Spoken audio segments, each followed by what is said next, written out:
धन्यवाद. आजच्या मान्यवरांचा पुष्पगुच्छ, शाल व श्रीफळ देऊन सत्कार करावा अशी मी आपल्या महाविद्यालयाचे संचालक श्री सहस्त्रबुद्धे सर यांना विनंती करते.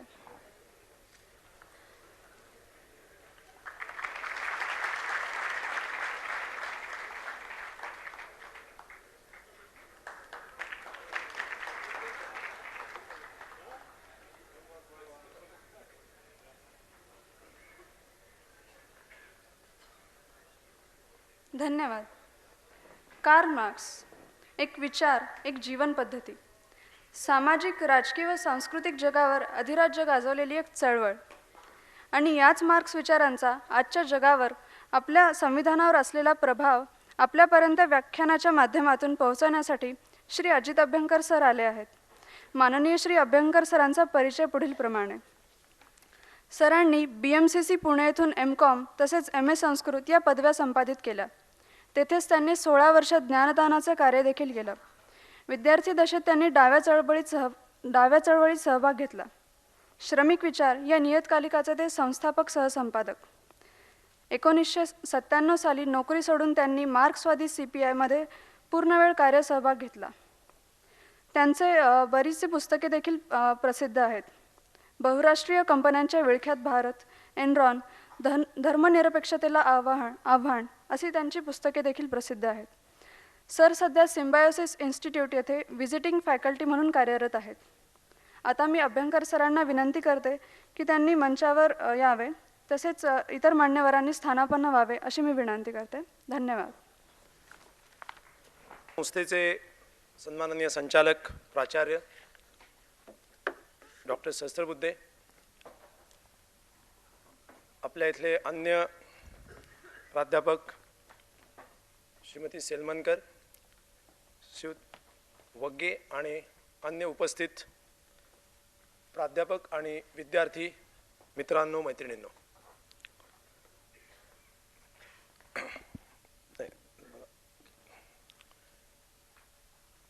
आजचा जो विषय आहे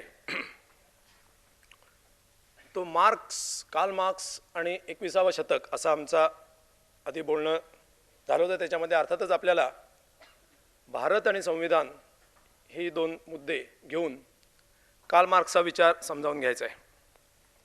सगळ्यात पहिल्यांदा मी या ठिकाणी एका अविश्वसनीय अशा समारंभामध्ये किंवा कार्यक्रमामध्ये आलेलो आहे हे स्वतःलाच सांगतो आहे.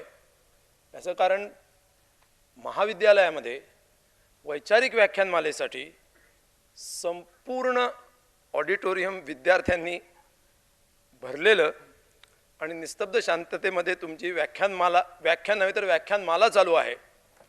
हे खरोखर मला असं वाटतं की पुण्याच्या सगळ्या महाविद्यालयांमध्ये जाऊन याच्या CDs दाखवाव्यात अशी मी विनंती आपल्या प्राचार्यांना, आणि अविश्वसनीय आहे ही गोष्ट.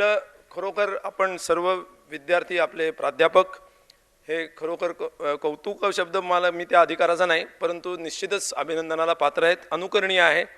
मी निश्चितपणे विनीतला विनंती करतो की कृपया या कार्यक्रमाचे प्रेक्षकांच्या संख्येसहित असलेले फोटो मला लवकरात लवकर म्हणजे जाण्यापूर्वीच दिले किंवा मेल पेनड्राईव्ह आहे माझ्याकडे तसेच दिले तर फार बरं होईल, कारण ते नंतर राहून जातात मला माहिती आहे.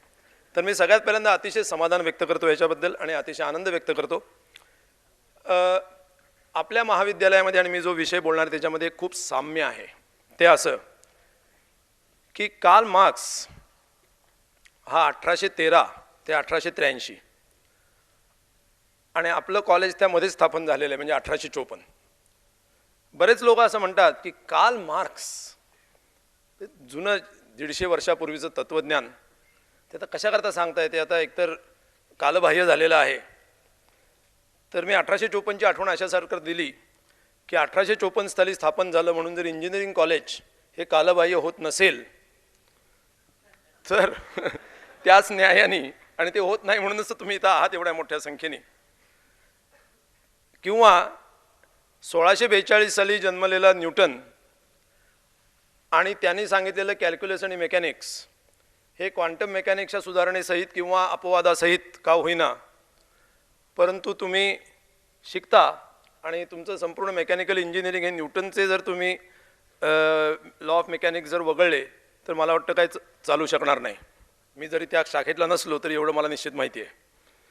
या न्यायाने एखादी विचारसरणी केवळ काळामध्ये तिला 100-150 वर्ष झालेली आहेत म्हणून ती कालबाह्य झालेली आहे, हा हिशेब अतिशय उथळ वरवरचा आहे. या न्यायाने आपल्याला भाषाही हद्दपार करावे लागतील, अनेक विचार हद्दपार करावे लागतील, किंबहुना माणसाच्या संस्कृतीलाच आपल्याला खूप मोठ्या प्रमाणामध्ये हद्दपार करावा लागेल.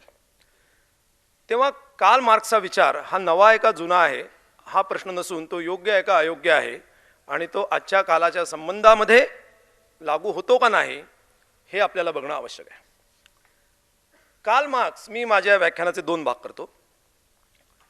पहिल्या भागामध्ये मी मार्क्सवाद काय आहे, मार्क्सने नेमकं काय सांगितलं हे मी सांगेन आणि नंतर त्याची भारत आणि 21व्या शतकाच्या संदर्भात काय मांडणी असू शकते किंवा काय त्याचं ॲप्लिकेशन काय होऊ शकतं याबद्दलची मांडणी करेन. त्याच्यात काही कार्ल मार्क्सनी जे तत्त्वज्ञान सांगितलं त्याचे साधारण 3 भाग करतात. त्याचे सिद्धांत आहे. मार्क्सवाद हा नेमका काय एका व्याख्येत जर सांगायचं झालं तर मार्क्सवाद हा शोषणापासून मानव जातीची मुक्तता करण्यासाठी मांडलेला एक सिद्धांत आहे. एक ते क्रांती आणि त्यासाठी करायच्या क्रांतीचा तो सिद्धांत आहे, एक तत्वज्ञान आहे, एक दर्शन आहे. मार्क्सवाद हा एक संपूर्ण विचार आहे. म्हणजे जेव्हा तुम्ही मार्क्सवादी पद्धतीने विचार करता तेव्हा तुम्ही जगातल्या प्रत्येक गोष्टीविषयी तुमचा एकतरी मार्क्सवादी म्हणून दृष्टिकोन असू शकतो. तो बरोबर असेल का चूक असेल हा स्वतंत्र मुद्दा आहे, परंतु मार्क्स हा फक्त एक अर्थशास्त्रीय विचार आहे, मार्क्स हा एक फक्त राजकीय विचार आहे असं नसून मार्क्स हे एक सर्वंकष दृष्टिकोन आहे, एक सर्वंकष सिद्धांत आहे. हे मार्क्सवादाचं सर्वंकषत्व जे आहे हे सर्वंकषत्व आपण लक्षात घेतलं पाहिजे. पहिला मुद्दा. दुसरा मुद्दा म्हणजे असा की मार्क्सवाद ही बंद पोथी नाही. म्हणजे असं कोणी आरोप करू शकतील की हा मार्क्सवादी म्हणजे पोथीनिष्ठ आहे, पण हा आरोप झाला, हे ऑब्झर्वेशन झालं. मार्क्सवाद ही बंद पोथी नाही किंवा मार्क्सनी समाजवादाचा सांगितलेला शब्द हा शेवटचा शब्द आहे आणि त्याच्यानंतर किंवा तो अखेरचाच आहे आणि त्याच्यानंतर त्याच्याबद्दलचा भाष्यकार कोणी नाही, ही मांडणी मार्क्सवादाचा स्वतःचा दावा नाही किंवा मार्क्सवाद्यांचाही तो दावा नाही आणि कोणी करत असेल तर तो चुकीचा आहे.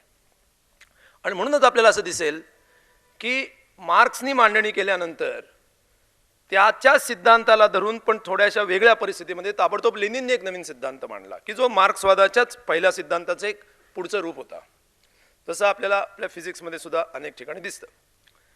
त्यामुळे मार्क्सवाद हे बंद पुस्तक नाही, ती एक जिवंत अशा प्रकारची विचारधारा आहे. आणि जिवंत असणं याचा अर्थ श्वास आणि उच्छ्वास. आपण काहीतरी बाहेरून परिस्थितीतून घेतो आणि त्या परिस्थितीला काहीतरी देतो, ही एक सततची प्रक्रिया ही चालू असते. अशी चालू असलेली विचारसरणी मार्क्सवाद आहे हे मी आपल्याला सांगतो. आणि या उपकल्मासहित मी मार्क्सवाद म्हणजे काय याच्याबद्दल थोडीशी मांडणी आपल्यासमोर करतो. साधारणतः सोपेपणासाठी थोडंसं कंगोरे थोडे बाजूला ठेवून, म्हणजे सूक्ष्मता थोडी बाजूला ठेवून मार्क्सवादाचे 3 अंगांनी आपण विचार करायला पाहिजे. म्हणजे आपण मार्क्सवादाचा पूर्ण विचार केला असं होतं. पहिला भाग मार्क्सवादाचा म्हणजे मार्क्सवादाचं तत्वज्ञान, म्हणजे फिलॉसॉफी, हा एक मार्क्सवादाचा एक अंग आहे.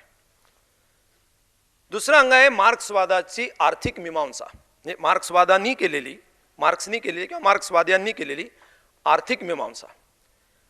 हे 2. आणि 3 म्हणजे मार्क्सनी सांगितलेला ऐतिहासिक भौतिकवादाचा आणि त्याचप्रमाणे राजकीय बदलाचा सिद्धांत, हा त्याचा तिसरा भाग. आता आपण त्यातल्या पहिल्या भागाकडे येऊ. पहिल्या भागापासून मी सुरुवात करतो. मार्क्सची प्रेरणा काय, त्या पहिल्याकडे जाण्यापूर्वी एक क्षणभर सांगतो. हे सगळं करायचं हे एक स्पेक्युलेटिव्ह थिंकिंग नाही आहे. मार्क्सवाद ही एक स्पेक्युलेटिव्ह फिलॉसॉफी नाही आहे. स्पेक्युलेटिव्ह फिलॉसॉफी म्हणजे असं की जग काय आहे हे मला समजावून घ्यायचं आहे आणि त्याचा अर्थ लावायचा आहे, म्हणून मी विचार करतो गच्चीवरती बसून आकाशाकडे तारे मोजत. हा मार्क्सवाद नाही. म्हणजे मार्क्सवादाची प्रेरणा ही नाही, कारण प्रत्येक विचाराला काहीतरी एक प्रेरणा असते. मार्क्सवादाची प्रेरणा समाजामध्ये त्याला त्यावेळच्या ज्या वेळेला भांडवलशाही उदयाला आलेली आहे, नुकतीच उदयाला आलेली आहे, आणि तिचं युरोपमध्ये ती पसरते आहे. कामगारांचं अत्यंत तीव्र असं शोषण चालू आहे. 13 तास कामगारांकडनं काम करून घेतलं जाते. युनियनचा कुठचाही अधिकार नाही. अधिकार तर सोडा, पण युनियन केली तर फटक्याची शिक्षा आहे. अशा प्रकारची परिस्थिती जेव्हा आहे, जेव्हा कामगारांना म्हणजे कायद्याचे अधिकार नाहीत आणि प्रत्यक्ष ग्राउंड रियालिटी जर तुम्ही पाहिलीत तर आजचा जो आपल्या भारतातला जो कामगार वर्ग दिसतो जवळजवळ तशाच अवस्थेमध्ये तो कामगार वर्ग युरोपमधला आहे. अशा परिस्थितीमध्ये आणि भांडवल सगळीकडे असं विकसित होत घोंगावत सगळ्या जगामध्ये पसरते, कॉलनीज वसाहतीच्या रूपामध्ये, अशा काळामध्ये मार्क्स आहे. आणि त्या काळामध्ये मार्क्सला दिसते की समाजाचा एक मोठा विभाग हा असा शोषणाच्या टाचेखाली रगडला जातोय, अक्षरशः पिळला जातोय. आणि त्यावेळेला त्याची प्रेरणा जी आहे ती प्रेरणा स्वातंत्र्याची आणि मुक्तीची आहे. कशातनं मुक्तीची आहे? तर ती मुक्ती किंवा स्वातंत्र्य म्हणजे मला वैयक्तिक आयुष्यात काहीही करण्याचं स्वातंत्र्य असावं, अशा अर्थाचं स्वातंत्र्य किंवा मुक्तीबद्दल तो बोलत नाहीये. तो म्हणतोय की समाजातला हा जो मोठा स्तर आहे त्याला त्याच्या इच्छेप्रमाणे जगताच येत नाहीये. त्याला रोजचं जर जगायचं असेल तर त्याला 12 तास जनावरासारखं काम करावं लागतंय, त्याला जनावरासारखं वागवलं जातंय. या एका प्रेरणेमधून ह्याच्यातून जर मुक्तता करायची असेल तर ती मुक्तता कशी करायची? मग ती मुक्तता करण्यासाठी काही लोक असं म्हणत होते, ल्युडाईट म्हणतात त्यांना, की ते म्हणले की हे सगळे जे समस्या आहेत या मशीन्सनी तयार केलेल्या आहेत. म्हणजे नवीन मशीन्स आलेली आहेत, ते म्हणले मशीन्स तोडा म्हणजे या गुलामीतून मुक्तता होईल, पूर्वीचे दिवस परत येतील. मार्क्स म्हणला ही चुकीचं आहे. त्यामुळे त्यांनी याच्यातून मुक्तता करायची असेल तर मग हे भांडवलदार आहेत त्यांना मारा. तो म्हणला त्याच्यातूनही होणार नाही. व्यवस्था बदलली पाहिजे, मग राज्य व्यवस्था पण बदलली पाहिजे, अर्थव्यवस्था पण बदलली पाहिजे. नुसतं एवढंच नाही तर आपण विचार करतो त्याची सांस्कृतिक सुद्धा एक व्यवस्था आहे, ती सुद्धा बदलली पाहिजे. अशा रीतीने मार्क्स विचार करता करता सर्वंकष परिवर्तनाची एक प्रेरणा त्याच्यामध्ये आहे. आणि ती प्रेरणा अर्थात त्याच्यात कशी विकसित होत गेली त्याचा सगळा जीवन इतिहास सांगणं हा थोडासा वेळ म्हणजे त्याच्यात जास्त जाईल, त्यामुळे मी त्याच्यात जात नाही. म्हणजे मार्क्सवादाचा किंवा मार्क्सचा स्वतःचा वैचारिक विकास कसा होत गेला याच्यात मी जास्त खोलात जात नाही आता. पण अशा पद्धतीनं मार्क्सची प्रेरणा ही समोर दिसणाऱ्या ज्या समाजामध्ये एक शोषण मुक्ती करणं आणि माणसाला म्हणजे संपूर्ण मानव जातीला एका स्वातंत्र्याच्या समतेच्या अशा नव्या इतिहासाच्या टप्प्यावरती कसं जाता येईल हे पाहणं, याच्यासाठी काही सिद्धांत मांडणं ही मार्क्सची प्रेरणा आहे. म्हणजे मार्क्सची प्रेरणा सगळ्यांना समान पातळीवरती आणणं ही मार्क्सची प्रेरणा नाही, लक्षात घ्या. तो म्हणतो की माणसाला जर मुक्त करायचं असेल या गुलामीमधून, आणि माणसाला म्हणजे कोणाला? फक्त कामगारांना नाही. मार्क्स म्हणतो की मला मुक्त जे करायचे ते फक्त कामगार फक्त गुलाम नाहीये, मालकही गुलाम आहे. कशाचा? तो परात्म झालेला आहे, तो माणुसकीला हरवलेला आहे. तो माणसाचं शोषण का करायला प्रवृत्त होतो? तो नफ्याच्या मागे, पैशाच्या मागे जो धावतोय त्याला दुसरं काही दिसत नाही. तो मनुष्यत्वाला पारखा झालेला आहे. त्या सगळ्या वस्तूंच्या निर्मितीमधला आनंद तो हरवून बसलेला आहे. ही सुद्धा परात्मता, ही सुद्धा गुलामीच आहे. त्याला मुक्तता फक्त कामगारांची करायची नाही, कृपया लक्षात घ्या. मार्क्स हा मुक्तीचा उद्गाता म्हणजे फक्त कामगार संघटना चालवणारा नेता नव्हे, हा कामगार संघटनांच्या मागण्या करणारा ट्रेड युनियन लीडर नव्हे. हा संपूर्ण माणसाच्या मुक्तीसाठी, मानव जातीच्या मुक्तीसाठी काही एक नवीन सिद्धांत देणारा विचारवंत आहे. आणि म्हणून मार्क्सचं जे आव्हान आहे ते फक्त किंवा त्याच्या विचाराची जी झेप आहे ती झेप ही फक्त कामगारांपुरती मर्यादित नाही आहे, सगळ्याला कवेत घेणारी आहे. फक्त त्याची जे इंजिन आहे या बदलाचं, जो सगळ्यात शोषित आहे त्यालाच हे बदलण्याची अधिक प्रेरणा आहे. म्हणून तो त्याला मध्यवर्ती ठेवून बोलतोय.